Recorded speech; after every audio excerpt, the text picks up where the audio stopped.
राधे कृष्ण दोस्तों। जया एकादशी हिंदू धर्म में एक विशेष दिन होता है। माघ मास की शुक्ल पक्ष की एकादशी को जया एकादशी कहते हैं। यह एकादशी बहुत ही पुण्यदायी है। इस एकादशी का व्रत करने से व्यक्ति नीच योनि जैसे भूत प्रेत पिशाच की योनि से मुक्त हो जाता है। जया एकादशी के दिन भगवान विष्णु की पूजा की जाती है। जया एकादशी को दक्षिण भारत के कुछ हिंदू समुदायों में, विशेष रूप से कर्नाटक और आंध्र प्रदेश राज्यों में भूमि एकादशी और भीष्म एकादशी के रूप में भी जाना जाता है। इस साल जया एकादशी 2023 में बुधवार 1 फरवरी 2023 को पड़ रही है। आइए जानते हैं शुभ मुहूर्त। एकादशी तिथि प्रारंभ हो रही है 31 जनवरी 2023 के पूर्वाह के 11:55 पर। वही एकादशी तिथि समाप्त होगी 1 फरवरी 2023 दोपहर 2:01 पर। आइए जानते हैं व्रत तोड़ने का पारण समय। 2 फरवरी 2023 को सुबह 7:10 से सुबह 9:20 तक। आइए जानते हैं जया एकादशी का महत्व। जया एकादशी के महत्व के बारे में पद्म पुराण और भविष्योत्तरा पुराण में बताया गया है। जया एकादशी के महत्व के बारे में भगवान श्री कृष्ण ने युधिष्ठिर को बताया था कि यह व्रत करने से ब्रह्म हत्या जैसे पाप से भी मुक्ति दिला जा सकता है। माघ का महीने में भगवान शिव की पूजा के लिए शुभ होता है, इसलिए जया एकादशी भगवान शिव और विष्णु दोनों के भक्तों के लिए बहुत ही महत्वपूर्ण माना गया है। आइए जानते हैं पूजा विधि। माघ का पवित्र महीना और पावन होता है। इस मास में व्रत का तप का बड़ा ही महत्व होता है। इस मास में शुक्ल पक्ष में आने वाली एकादशी को जया एकादशी कहते हैं।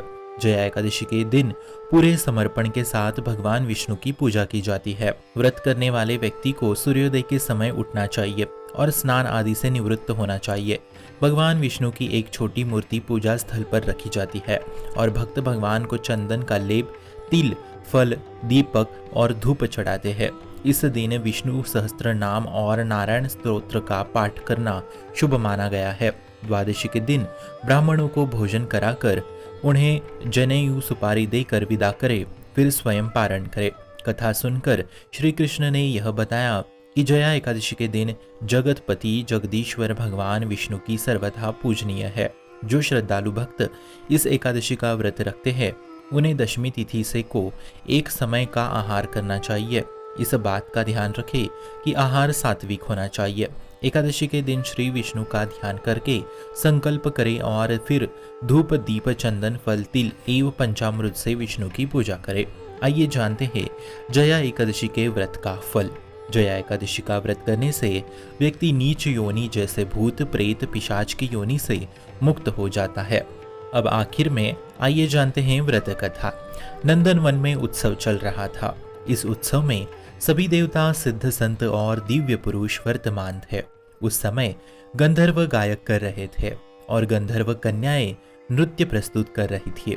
सभा में माल्यवन नामक एक गंधर्व और पुष्पवती नामक गंधर्व कन्या का नृत्य चल रहा था।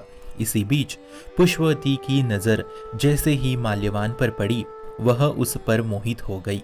पुष्पवती सभा की मर्यादा को भूलकर ऐसा नृत्य करने लगी कि माल्यवान उसकी ओर आकर्षित हो गया। माल्यवान गंधर्व कन्या की भंगिमा को देखकर सुध बुध खो बैठा और गायक की मर्यादा से भटक गया, जिससे सूर ताल उसका साथ छोड़ गए। इंद्र को पुष्पवती और माल्यवान के अमर्यादित कृत्य पर अति क्रोध हो गया और उन्होंने दोनों को श्राप दे दिया, आप स्वर्ग से वंचित हो जाए और पृथ्वी पर निवास करे। मृत्युलोक में अति नीच पिशाच योनि आप दोनों को प्राप्त हो। इस श्राप से तत्काल दोनों पिशाच बन गए और हिमालय पर्वत पर एक वृक्ष पर दोनों का निवास बन गया। यहाँ पिशाच योनि में इन्हें अत्यंत कष्ट भोगना पड़ा, परंतु वही एक बार माघ शुक्ल पक्ष की एकादशी के दिन दोनों अत्यंत दुखी थे। उस दिन वे केवल फलाहार पे रहे। रात्रि के समय दोनों को बहुत ठंड लग रही थी। अंततः दोनों रात भर साथ बैठकर जागते रहे।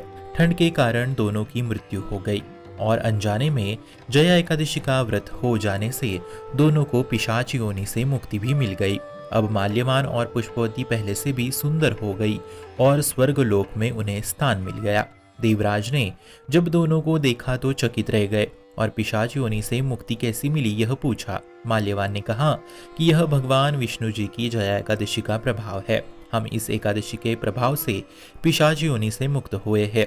इंद्र इससे अति प्रसन्न हुए और कहा कि आप जगदीश्वर के भक्त हैं, इसलिए आप अब से मेरे लिए आदरणीय है, पूजनीय है। आप स्वर्ग में आनंद पूर्वक अब विहार करें। मित्रों, आप सभी को जया एकादशी की हार्दिक हार्दिक शुभकामनाएं। शुभम भवतु कल्याणमोस्तु।